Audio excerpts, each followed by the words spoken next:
Guys, many of you are aware of the new changes with YouTube policy toward gun content. And there's a lot of misconception, a lot of fear, a lot of panic, a lot of people saying that this is the end of the firearms on YouTube. And that's just not the case.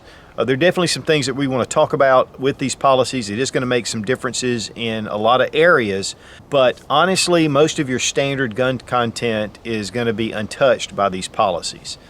And so we're going to take a detailed look all the way through. But one of the things I want to talk about first is guys, this is a platform, YouTube, that we have got to stay on.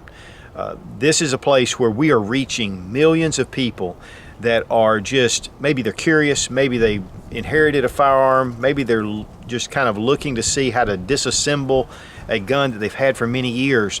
And they start to watch videos on the YouTube gun community. They get a renewed interest. They go out and buy a new firearm. They get interested in self-defense and they join a local gun rights group, and before long they are defenders of the Second Amendment. This is happening over and over and over. I'm telling you guys, it is incredible how many people we're bringing over to the Second Amendment through YouTube. And there's no substitute for YouTube, guys. I mean, there's platforms out there, but they're young, they're small, they are limited in reach, and YouTube has 1 billion subscribers. So we are touching people that we could never touch anywhere else. I'm big on Full 30, and if my channel disappeared from YouTube tomorrow, you can find me on Full 30. So guys, I first want to encourage you to run over to Full 30, subscribe. They are trying to get more funds to where they can open up their platform to more gun content. But guys, we're gun guys going to a gun website and we're preaching to the choir. We need to stay on YouTube.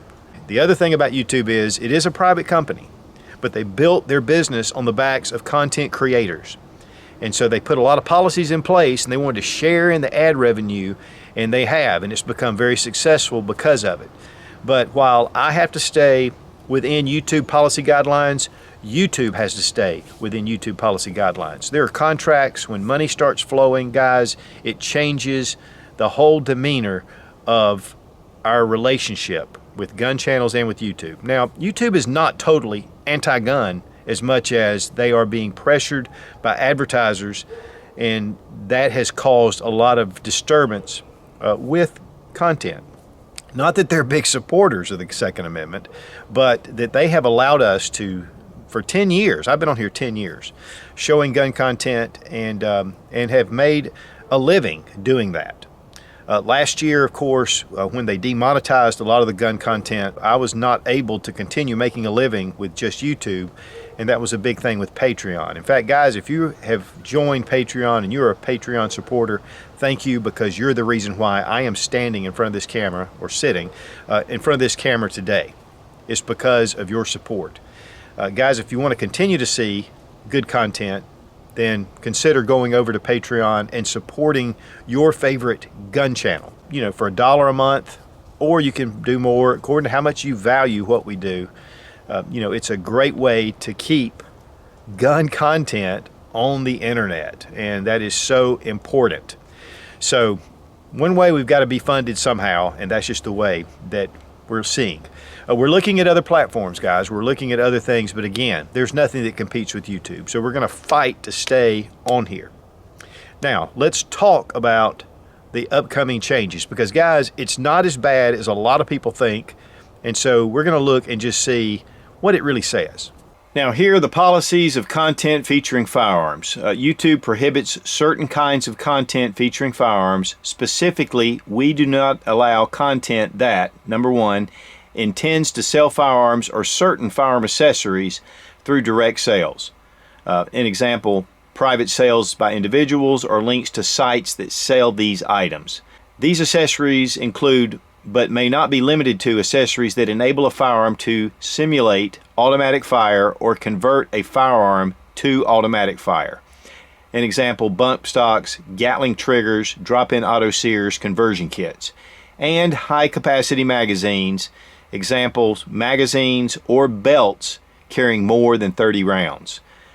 Okay, so what we're seeing here is that you can't put links in the description. And that's pretty much what this is saying. A lot of people will put the links down in the description. It'll go straight to a company that sells firearms or firearm accessories. Now, the way this is written, it's almost as though it only applies to things that convert firearms to an automatic type fire. And that would be, of course, bump stocks, triggers, auto sears in conversion kits, and magazines. Now, from what I understand, the magazines are really talking about extending a magazine.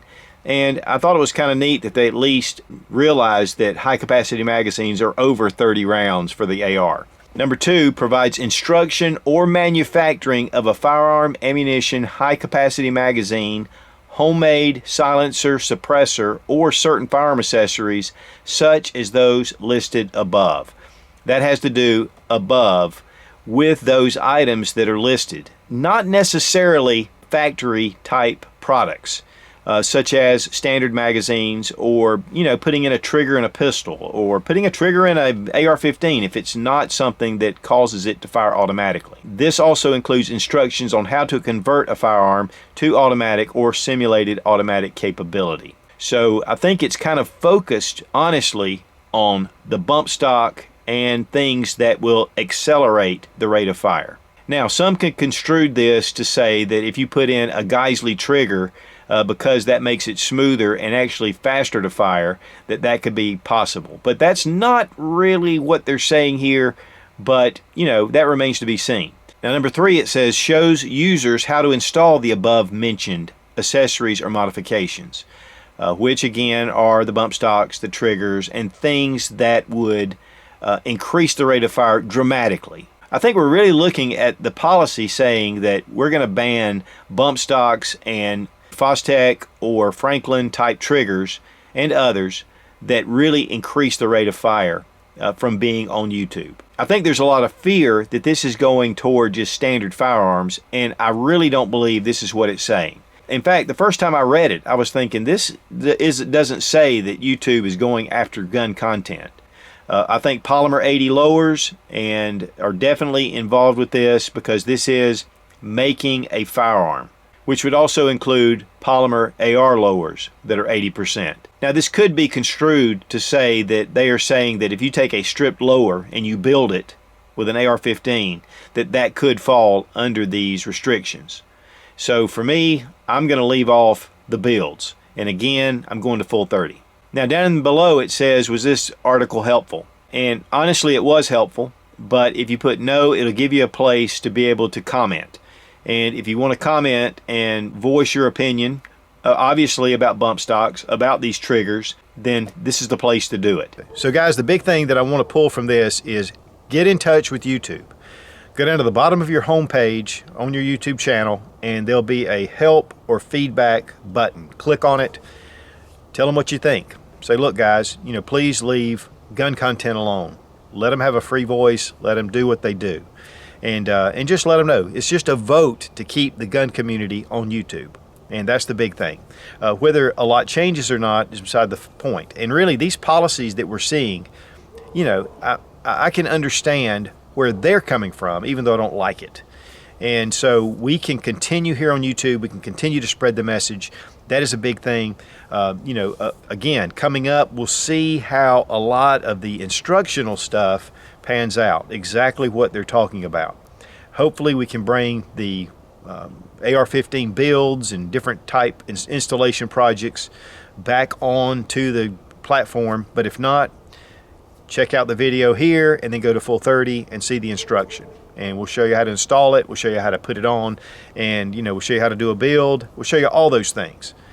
Because that is, to me, critical. I'm big on showing installation, getting those really tight angles, helping people to be able to work on their firearms. Because guys, it's great that you have a firearm, but if you're not able to maintain it and to take care of it, then what good is it? Guys, we're going to fight. We're going to fight as long as we can. Again, jump over to full 30, subscribe to the channel, and if anything happens, I will be on there making announcements, so you can help and follow me there. If you really value the Suits channel or other good gun content channels, go over to Patreon and you can support us. $1 a month, guys. Any amount is greatly appreciated. I'm not one to ask for money. I'm not one to ask for things. But if you find value in it, then that is one way that you're going to keep us on here. Otherwise, we would have been long gone. So thank you for watching. Thank you for subscribing, clicking that like button, making your comments. It means a lot to me, and it also means a lot to the people that are also viewing, commenting, liking, and subscribing. We're a team. We are defenders of the Second Amendment. And if we don't stand firm now and we lose it, we'll never get it back, ever. Guys, you got to be strong. Be of good courage. God bless America. Long live the Republic.